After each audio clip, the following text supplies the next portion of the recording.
தமிழக முதல்வர் விஜய், எதிர்க்கட்சித் தலைவர் உதயநிதி ஸ்டாலின், பாஜக வேட்பாளர் தமிழிசை சவுந்தரராஜன் ஆகியோர் வேட்புமனுவில் சொத்து விவரங்களை மறைத்தது குறித்து வருமான வரித்துறை விசாரிக்க கோரிய வழக்குகளை தள்ளுபடி செய்து சென்னை உயர்நீதிமன்றம் உத்தரவிட்டுள்ளது.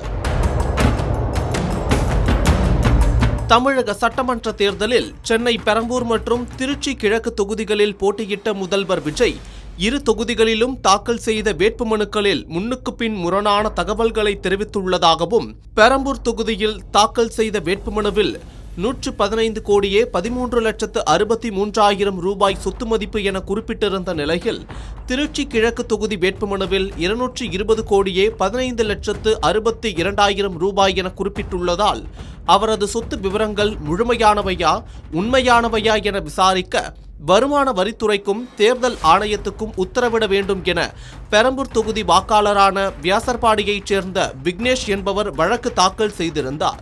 எதிர்க்கட்சித் தலைவர் உதயநிதி ஸ்டாலின் தாக்கல் செய்துள்ள வேட்புமனுவில் குறிப்பிட்டுள்ள சொத்து விவரங்களுக்கும் கடந்த 2021ஆம் ஆண்டு சட்டமன்ற தேர்தலின் போது தாக்கல் செய்த சொத்து விவரங்களுக்கும் முரண்பாடுகள் உள்ளதாக கூறி உதயநிதி ஸ்டாலின் போட்டியிட்ட சேப்பாக்கம் திருவல்லிக்கேணி தொகுதி வாக்காளரான குமாரவேல் என்பவர் வழக்கு தாக்கல் செய்திருந்தார். மயிலாப்பூர் சட்டமன்ற தொகுதி பாஜக வேட்பாளர் தமிழிசை சவுந்தரராஜன் 2024ஆம் ஆண்டு மக்களவை தேர்தலில் போட்டியிட்ட போது தாக்கல் செய்த வேட்புமனுவில் கூறியிருந்த சொத்து விவரங்களுக்கும் சட்டமன்ற தேர்தல் வேட்புமனுவில் தெரிவித்த சொத்து விவரங்களுக்கும் இடையில் முரண்பாடுகள் உள்ளதாக கூறி மயிலாப்பூர் தொகுதி வாக்காளர் கௌதம் சிவா வழக்கு தாக்கல் செய்திருந்தார். இந்த 3 வழக்குகளும் தலைமை நீதிபதி சுஷ்ருத் அரவிந்த் தர்மாதிகாரி மற்றும் நீதிபதி ஜி அருள்முருகன் அமர்வில் விசாரணைக்கு வந்தபோது தேர்தல் ஆணையம் தரப்பில் ஆஜரான வழக்கறிஞர் நிரஞ்சன் ராஜகோபால் முதல்வர் விஜய் முதலில் தாக்கல் செய்த வேட்புமனுவை திருத்தம் செய்து புதிய மனுவை ஏற்கனவே தாக்கல் செய்துவிட்டார்.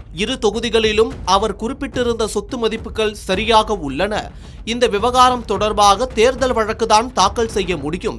ஏற்கனவே இதே கோரிக்கைகளுடன் தாக்கல் செய்யப்பட்ட பல வழக்குகள் தள்ளுபடி செய்யப்பட்டுள்ளன என தெரிவித்தார். அவரது வாதத்தை ஏற்றுக்கொண்ட நீதிபதிகள் முதல்வர் விஜய், எதிர்க்கட்சித் தலைவர் உதயநிதி ஸ்டாலின், பாஜக வேட்பாளர் தமிழிசை சவுந்தரராஜனுக்கு எதிராக தாக்கல் செய்யப்பட்டிருந்த வழக்குகளை தள்ளுபடி செய்து உத்தரவிட்டனர்.